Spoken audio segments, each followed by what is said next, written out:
हर हद तक के माध्यम से पहुंचा हूं।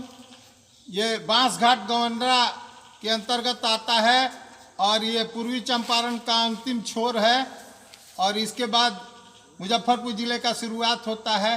और मैं आपको मिला रहा हूं एक कुशल कृषक सह पैक्स अध्यक्ष भी हैं और निरंतर किसानों की सेवा में रत हैं और अच्छे ढंग से लोगों को सलाह दे पाते हैं। माननीय, आप अपना पूरा परिचय दीजिए। हमारा नाम रघुनाथ प्रसाद सिंह हुआ।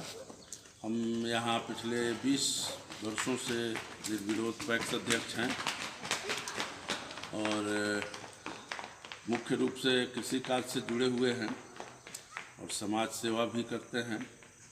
इसी दरमियान ये हम लोग जहाँ बैठे हैं, ये मंदिर जो है बहुत पुराना, 200-250 साल पुराना मंदिर है। यहाँ एक बाबा हनुमान दास जी समाधि जिंदा लिए हुए थे, तो यहाँ का जो पुराना मंदिर था काफ़ी जीर्ण शीर्ण, उन्होंने जन सहयोग से शुरू किया। सहयोग समिति में होने के बाद ये पैक्स के कार्यों को की तरह जो है सो आप अपने गांव को भी सजाते हैं और ये सहयोग जो है, सहयोग से ही कोई भी चीज़ आगे बढ़ता है और सहयोग के द्वारा ही खेती का उत्थान होता है। इसके संदर्भ में क्या कहना है? अब सहयोग समिति के तो अध्यक्ष हम ही हैं। अब वो प्राथमिक कृषि सहयोग साख समिति है, ये एक मंदिर निर्माण सहयोग समिति भी, इसका भी बना है, इसका भी अध्यक्ष है और इसको हम लोग बनवा रहे हैं। यहाँ का भी मंदिर का थोड़ा सा हम आपको शॉर्ट में बता दें। ये एक बाबा हनुमान दास जी का जो जिंदा समाधि लिए थे, वो भी हमारे पूर्वज बाबा हनुमान सहाय, श्री हनुमान सहाय जी जो पूर्व जमींदार थे, उनके यहाँ वो हलवाहा थे, तो उनको मानसिक सिद्धि हो गई थी। वो कथा है कि यहाँ हल चला रहे थे, पीछे से वो मालिक जो है उनको एक थप्पड़ मारे तो मुंह से दही निकल गया और उन लोग डर गए। बाद में उन लोगों ने जो है यहाँ ले आके उनको स्थापित करा दिया कि हाँ भाई यहाँ पूजा पाठ कीजिए, नौकरी वोकरी बंद हो गई और कालांतर में उनको सिद्धि हो गई। फिर यहाँ वो जिंदा समाधि ले लिए। इन्हीं के जो है शिष्य बाबा भिक्षुराम हुए, जो सिवरवा मठ है। और इस मठ के खाड़ी लगभग बहुत सारे मठ हैं, 50 को से ऊपर मठ होंगे इस मठ के, और बहुत ही ये जो है पौराणिक मठ है। यहाँ काफ़ी हम लोगों के बचपन से मेला उला लगता था। आपको जन्माष्टमी में, रामनवमी में काफ़ी श्रद्धालु लोग आते जाते हैं बाबा का आशीर्वाद लेने। उसी को निर्वहन करते हुए हम लोग भी निजी जमीन पर खेतियाँ भी होती है। अपने यहाँ चंपारण में ये उसूल है कि जो भी मठ है उसके अंतर्गत भूमि की उपलब्धि है और उसमें कुशल रूप से बीज, खाद, तमाम चीज़ों को डालकर और उपजाऊ बनाकर ही सिद्ध पुरुष के लिए भोजन की व्यवस्था होती है। हाँ, हम लोग तो मुख्य रूप से किसान हैं, तो कृषि कार्य ही करते हैं और उसमें आप समिति के अध्यक्ष हैं हम पैक्स के, तो उसमें भी खाद व्यवसाय होता है। किसानों को खाद जो है उचित मूल्य पर सरकारी दर पर मुहैया कराया जाता है। उसके अलावा किसानों का जो धान गेहूं होता है वो सरकारी जो मूल्य है उसके मूल्य पर खरीदारी करते हैं हम लोग, एक एजेंसी के तौर पर सरकार के। आप इस दरमियान कहाँ ट्रेनिंग, किसानों के हित के लिए ट्रेनिंग के लिए आपको भेजा गया? ट्रेनिंग हम लोग किए हुए हैं पिपरा कोठी, आपको जो है ये क्या कहते हैं, जो कृषि विज्ञान केंद्र जो बना है वहाँ ट्रेनिंग लिए हुए हैं 15 दिन का। उसके अलावा हम पटना में जो इनका कोऑपरेटिव का जो वहाँ भी ट्रेनिंग लिए हुए हैं, कई बार ट्रेनिंग लिए हुए। इफ्को का भी ट्रेनिंग लिए हुए। बिहार के बाहर भी गए? बिहार के बाहर भी घूमने का मौका मिला है। कृषि विभाग के सौजन्य से हम लोग गए हैं कई बार, जो है बिहार के बाहर भी घूमने टूर पर गए हैं, दूसरे जगह का खेती बाड़ी देखने। एक या दो बार ऐसा जो है बहुत पहले। वर्तमान में कौन कौन सा संयंत्र है आपके पास जो आप किसानों को मूल रूप से उपलब्ध कराते हैं? वैसे तो पैक्स में हर जगह जो है सरकार मुहैया करा रही है, लेकिन हमारे यहाँ वो ट्रैक्टर वगैरह पैक्स में नहीं है। लेकिन ऐसे हम अपने स्तर से वो साफ करने वाला पंखा या गटोर मशीन, ये सब चीज़ से आप उपलब्ध कराते हैं किसानों को? हाँ, निजी स्तर से कराते हैं और उसमें जो सहयोग हो पाता है हमको किसानों के लिए उतना हम लोग। पैक्स बीमा के संदर्भ में क्या कहना है? आप तो काफ़ी अनुभवी लोग हैं और वर्तमान में जो फसल सहायता सेंट्रल गवर्नमेंट स्टेट गवर्नमेंट की चल रही है, उसके संदर्भ में 2 शब्द। इसमें देखिए 2010 तक फसल का बीमा हम लोग किए पैक्स के अंतर्गत, काफ़ी अच्छा था, लेकिन उसके बाद बिहार सरकार इसको बंद कर दी।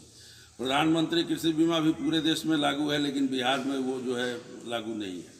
यहाँ माननीय मुख्यमंत्री जो है अपना ये फसल सहायता चलाते हैं, जो निःशुल्क बिना प्रीमियम के, लेकिन वो उतना अच्छा नहीं है, कहीं मिलता है कहीं नहीं मिलता है। काफ़ी लोग शिकायत करते हैं कि भ्रष्टाचार है इसमें, लोग मैनेज करके ही करा लेते हैं, सभी किसानों को उसका लाभ नहीं मिलता। बड़े सेंट्रल गवर्नमेंट ने जो योजनाओं का घोषणा किया है, क्या वो धरातल पर आ सकता है? अब तो काफ़ी अनुभवी और क्या? हाँ, अभी जो केंद्रीय सरकार ने जो पैक्स के उत्थान के लिए जो योजनाएं चलाई है, उसमें अभी हम एक CSC लिए भी हैं, गोदाम भी तुरंत ही बनवाए हैं, एक वहाँ मिल भी लगा है पैक्स के थ्रू, और काफ़ी कई योजनाएं अभी जो है केंद्रीय सरकार चला रही है, जिसमें आपको पेट्रोल पंप भी है, गैस एजेंसी भी है, या ये सस्ता जन औषधि का दुकान है, इस तरह के कई अभी है। अभी शुरुआत कंप्यूटराइजेशन का भी होने जा रहा है सभी पैक्स। ये कृषकों के लिए काफ़ी उपयोगी रहेगा। बिल्कुल उपयोगी रहेगा। पैक्स अगर सक्षम हो जाए तो किसानों के लिए बहुत सारा काम जो है पैक्स के द्वारा किया जा सकता है। खाद, बीज, किसान का जो है जो भी उसको सहूलियत का काम है, पैक्स के थ्रू अगर हो तो बहुत ही अच्छा होगा। भारत सरकार एवं बिहार सरकार से आप क्या मांग करेंगे पैक्स के? भारत सरकार तो कर ही रही है। बिहार सरकार से हम चाहेंगे कि ये फसल सहायता वाला प्रोग्राम छोड़ के अगर प्रधानमंत्री कृषि बीमा अगर लागू हो जाए यहाँ, जो थोड़ा बहुत जो है प्रीमियम दे के किसानों के फसल का बीमा अगर हो जाए जैसे कि पहले होता था तो बहुत अच्छा होगा। KCC कितने हैं आपके यहाँ? KCC हमारे यहाँ KCC तो 96 थे, लेकिन वो सभी लगभग समाप्त। कुल वोटर की संख्या कितनी है? हमारे यहाँ कुल वोटर की संख्या है आपको 2118। धान खरीदारी में जो औसतन कमियां आ रही है, उसका क्या कारण आप मानते हैं? आप काफ़ी अनुभवी हैं। धान खरीदारी में तो इस साल काफ़ी दिक्कत हुई है। एक तो टारगेट ही नहीं मिला, बिहार सरकार ने टारगेट ही बहुत कम दिया, और उसके अलावा भी फंड नहीं होता है। CC में जो है CC जो करता है बैंक, उसमें भी आनाकानी होता है। इस साल बहुत कम मात्रा में जो टारगेट है, टारगेट किसी का पूरा नहीं हुआ है। हालांकि हम तो टारगेट के बहुत करीब चले गए, लगभग 9 लॉट खरीदारी किए हैं, 10 लॉट का हमको टारगेट था, लेकिन बाकी लोग अभी आधा पर ही हमारे ख्याल से रह गए हैं। इसमें सरकार का कोई इस बार सहयोग नहीं था। इस बार धान खरीद में सरकार ने जो है अच्छी व्यवस्था नहीं की। वर्तमान नववर्ष एवं बसंत के आगमन पर आप अपने तमाम जिले के पैक्स के जितने पदाधिकारी एवं जितने गणमान्य लोग हैं, किसान तमाम को क्या संदेशा दें एवं अपने सभी किसानों को क्या संदेशा देना चाहते हैं? किसानों को क्या शुभकामना है आपकी? खैर शुभकामना तो अब तो होली आ रही है, बसंत पंचमी हो गया, होली की शुभकामना सभी को देंगे, पूरे देशवासियों को देंगे। और ये चाहेंगे कि किसानों से भी चाहेंगे कि अब आधुनिक युग के खेती के हिसाब से जो है, आधुनिक युग के हिसाब से खेती अगर करे तो किसान को फायदा होगा। अब पुराने ढर्रे पर चलने से किसानी में कोई फायदा नहीं है। इसलिए क्या मूल कारण है बराबर चुन देती है और बराबर इस पद के लिए आप ही को सुशोभित करती है? अब ये तो जनता का प्रेम है भाई मेरे साथ। अब क्या लगता है लोगों को, हम तो सभी से मिलन। जनता के लिए हर वक्त आप तैयार रहते हैं? बिल्कुल, 12 बजे रात में भी अगर कोई खोजे हमको तो हम पीछे नहीं हटते हैं। जहाँ भी खोजे, जैसे जिस काम के लिए भी खोजे, अगर इस काम पैक्स के काम के अलावा भी कोई सामाजिक काम हो, किसी को कोई सुख दुख हो, सब में मिले रहते हैं हम। नहीं। धन्यवाद। मैं बिहार हद तक के माध्यम, खेती गृहस्थी तो अलग बात है, सुख और दुख दोनों में शरीक रहते हैं। और